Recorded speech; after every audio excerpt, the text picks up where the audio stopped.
Most of you are probably familiar with the concept of stop motion. You take a picture of an object, then move it slightly, then take another picture, and so on until you have a cartoon. Like with most animation, it's a lot of work. Some people enjoy and appreciate the extra effort which goes in creating and animating real physical characters. Others find images of living dolls creepy and unsettling. This is probably one of the reasons why stop motion never became a mainstream art, and, outside of a few successful works, remains a niche medium. But I think that's what makes stop motion animation extra special. Remember the two stop-motion geniuses responsible for the beginning of Russian animation? Alexander Shiryaev never made another cartoon after the revolution. Vladislav Starevich, on the other hand, had a successful career in France, and by the 1930s was probably the most advanced stop-motion animator in the world. Tale of the Fox, an elaborate feature film, shows how far he advanced since his Dead Bog days. Together with his daughter Irene, Starevich animated the strange medieval tale about a trickster fox, using a cast of odd-looking but very expressive creatures. But, as we all know, the stop-motion films never reached the success of Disney's traditional animation, and Starevich died in relative obscurity, only remembered by other eccentric animators. Well, what about the USSR? The earliest Soviet stop-motion film that I am aware of is The Adventures of Bolvashka, and it's not great. A creepy wooden doll comes alive, and the man who made it is mildly amused. The doll goes on a little walk, eats jam somehow, and almost burns in a fire, but unfortunately, a kid saves it at the last moment. Another early example is The Adventures of the Little Chinese, a propaganda film which we saw in a previous episode. Alexander Ptushko, a newcomer to the world of animation, would go on to become an acclaimed and innovative filmmaker. I already mentioned a couple of his early works, and a few more did not survive.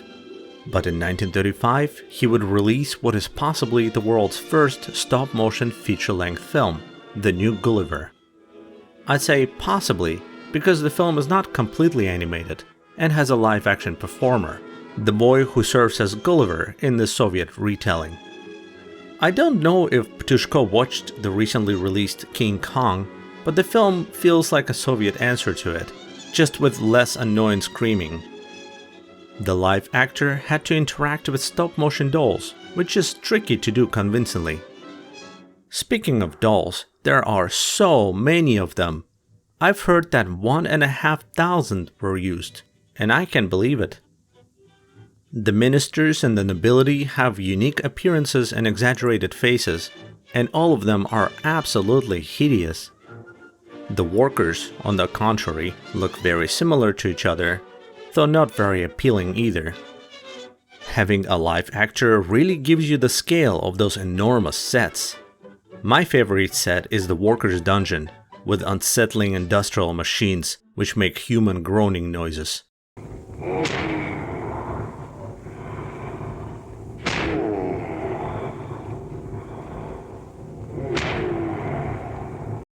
The film is innovative, but it falls into the same trap that many other satirical works do. The bad guys are so ugly and so annoying that a good part of the film is simply unpleasant to watch. And don't even get me started on their shrieking voices.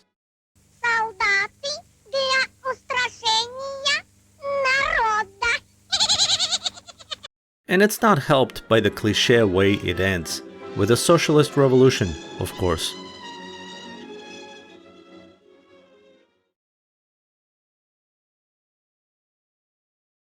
Nevertheless, The New Gulliver was a gigantic hit, and in its wake, Ptushko headed the new stop-motion department at the Mosfilm studio.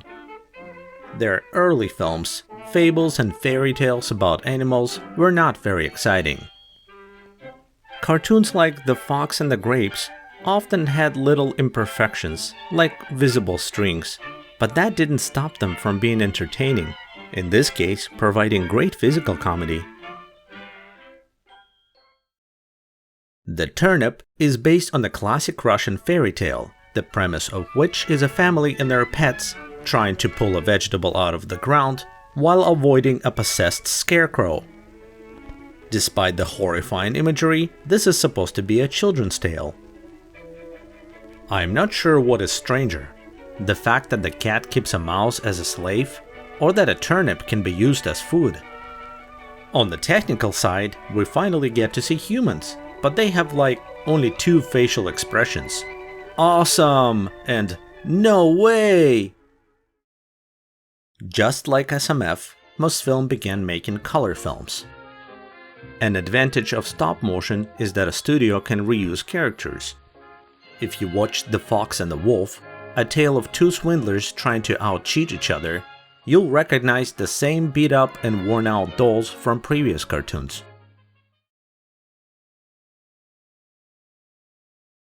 If there was one work which exemplified the best of Mosfilm's stop-motion studio, that would be The Tale of the Fisherman and the Fish, which, thanks to the efforts of restorers Vladimir Kotovsky and Nikolai Mayorov, we can enjoy in its original colorful glory. It is based on a well-known Russian tale about an old man who catches a magic fish and lets it go, but his mean and greedy wife decides to use the opportunity to dramatically escalate her wealth and status.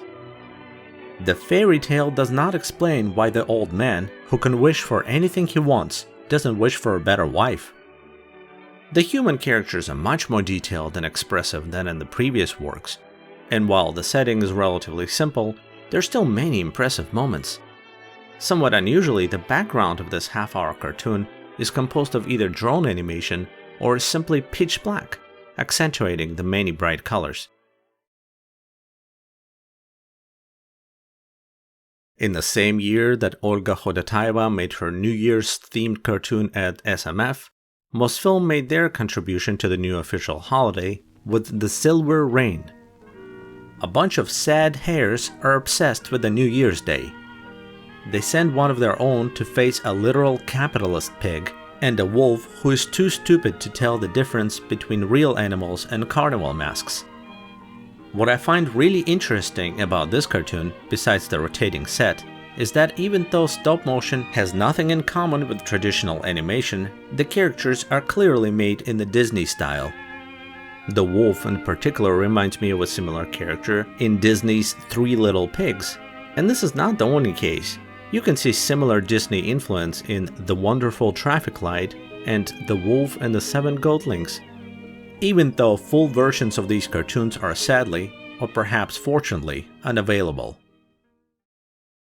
The Merry Musicians is a retelling of the Bremen musician's fairy tale. 4 animals are kicked out by their owners for various reasons and decide to become musicians, also walking on their hind legs for some reason. This is another one of those old tales that's so weird to begin with, even the Soviets can't make it any worse. The musicians appropriate a house by bullying some armed bandits. Small but Mighty may be the first Soviet cartoon about sports, in this case featuring the ever-popular pastime of football. A team of goats stuff a hedgehog inside of a ball and use it to bludgeon the opponent team. As in real life, the referee doesn't care. A young hare has to sneak onto the field and save the face of his species. Sure, it's a little janky, but still entertaining.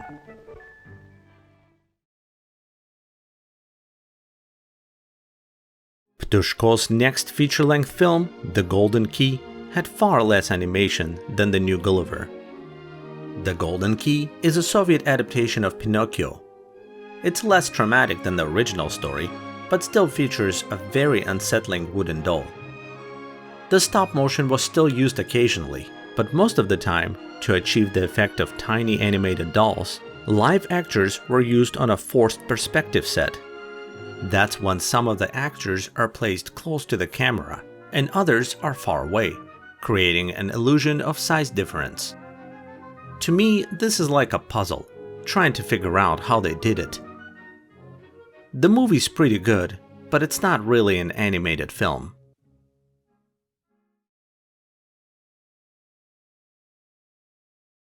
The stop-motion department at Mosfilm was short-lived, but just before it shut down, it released what I believe to be one of its best works. Did you know that the movie Toy Story was actually invented by the Soviets in the 1940s? They called it In the Land of Dolls. At night, toys come to life and plan an escape. Do you find this creepy? Don't worry, it's going to get much worse. The toys are all torn or broken because their owners are a pair of two stupid little children.